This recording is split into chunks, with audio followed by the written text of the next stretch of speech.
Welcome to Last Night in Basketball. I'm Jared Dubin, and this is Friday Film Findings.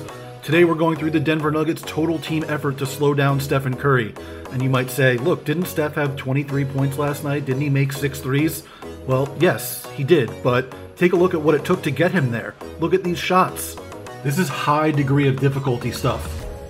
Oh, and this was just the 15th time in his career that Steph was held without a made 2-point shot in a game. So let's go through how they did it.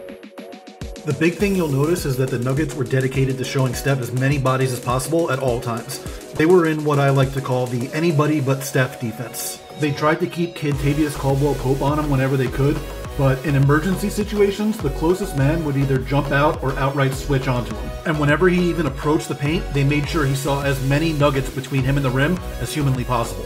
They made an extreme effort to get the ball out of his hands, sending 2 and even 3 defenders his way, even if it meant leaving somebody open in the middle of the lane.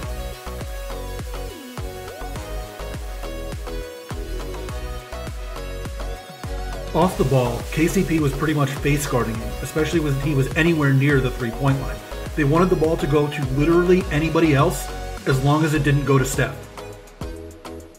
When he came off a screen on the perimeter, while KCP locked and trailed, the nearest Nugget also jumped out at him so he couldn't shoot a 3 right away.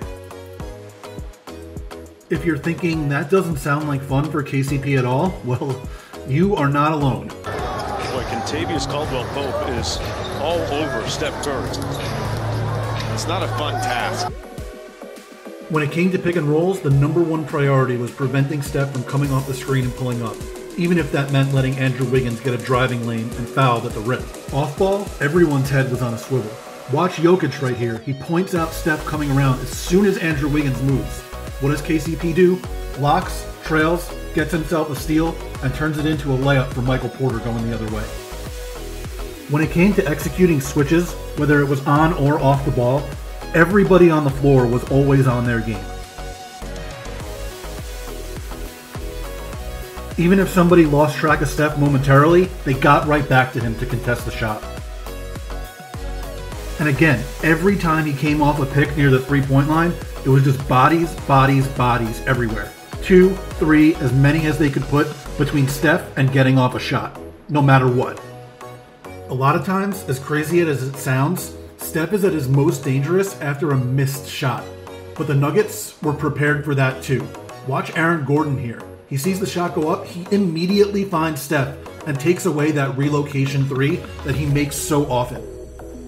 On cuts, KCP was right there, always. And just to make sure, everybody had their eye out. Watch Jokic in the middle of the screen again. He gets his hand up to let everybody know exactly where Steph is going. It was the same thing throughout the entire game.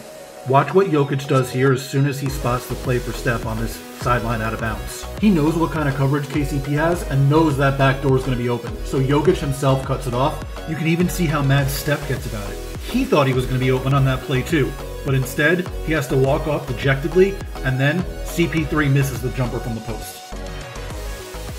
Eventually you could tell that Steph got pretty frustrated. He started forcing things that weren't there.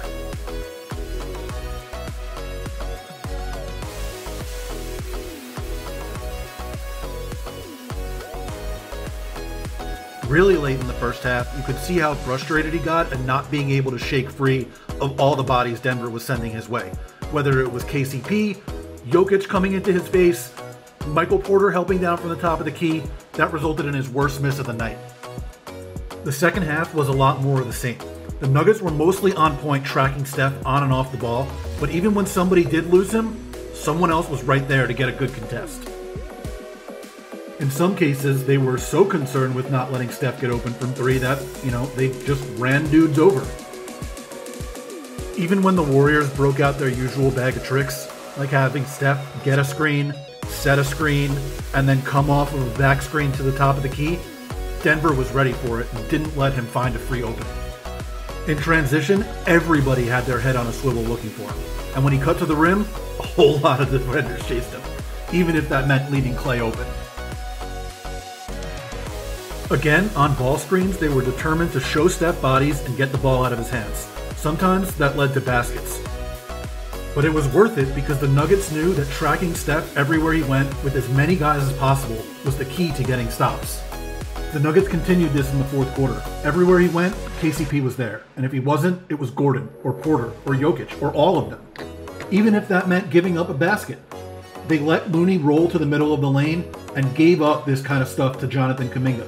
They were okay with somebody else scoring as long as it wasn't Steph. 2 to the ball, Looney on the roll, Wiggins from the corner, that's just fine. It's not Steph hitting a 3. Whether he was on the ball, off the ball, anywhere, everybody knew where he was, everybody contributed to keeping the ball away from him. If Golden State wants to have Saric be the screener instead of Looney so they can target Jokic in the pick and roll, whatever. Just let Dario fire away from the top of the key. He's not Steph. The Warriors did finally get the matchup they wanted one time in the fourth quarter by having Looney set the screen and letting Steph target Jokic in the pick and roll. He still missed, but it was a good look. So what did the Nuggets do next time? They pre-switched with 3 different guys so that Steph couldn't come free, and it turned into CP3 missing from the top of the key. They even let the Warriors get into one of their pet sets with Clay popping out off a double screen just because he's not Steph. If you're at the point where you're letting Klay Thompson fire away, you know there's really only one guy that concerns you. And on the final play, well, Steph was frustrated. Maybe that played into him blowing the layup at the end of the game. Once again, this has been Last Night in Basketball. I'm Jared Dubin. Head on over to lastnightinbasketball.com and subscribe today.